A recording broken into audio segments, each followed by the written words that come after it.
l'eczéma, c'est un terme qu'on utilise en médecine humaine, mais qui est parfois un peu utilisé par les clients comme motif de consultation parce que ça correspond à une maladie qui effectivement existe chez le chat et le chien, qui correspond à la dermatite atopique.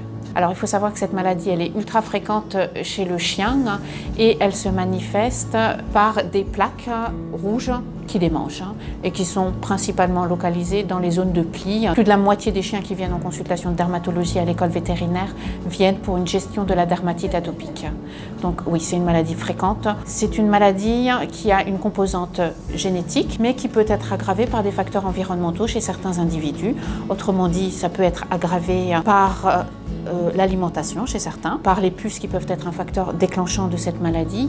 Ça peut être déclenché pour certains qui vont se sensibiliser aux aéroallergènes, donc au pollen. Ça peut être aggravé, donc certains chiens vont faire des dermatites atopiques saisonnières. Et puis ça peut être déclenché également par du stress chez certains individus.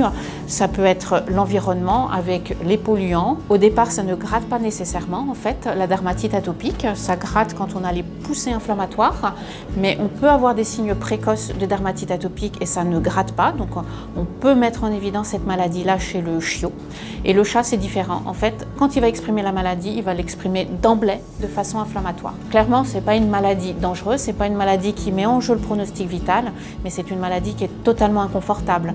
Donc ne pas la prendre en charge, c'est pour le chat ou le chien, il a envie de se gratter en permanence, donc il n'est pas bien. Chaque individu a une prise en charge différente, qui peut être simplement une prise en charge purement cutanée avec des soins émollients pour hydrater cette peau qui est normalement sèche et des soins pour baisser le portage en germes à potentialité infectieuse qui sont des germes de l'animal. Ou alors on a des individus chez qui cette prise en charge à elle-même ne suffit pas et pour cela on va être amené à faire éventuellement des régimes d'éviction pour voir si la nourriture est en cause, des individus chez qui on va faire des tests allergologiques pour voir si on a un facteur environnemental particulier, le but étant de faire une désensibilisation. Et puis il y en a certains chez qui on va devoir prescrire des immunosuppresseurs pour calmer les démangeaisons, ou alors on a également des thérapies ciblées qui agissent sur la composante démangeaison de la dermatite atopique qui se font par voie injectable. Donc vraiment,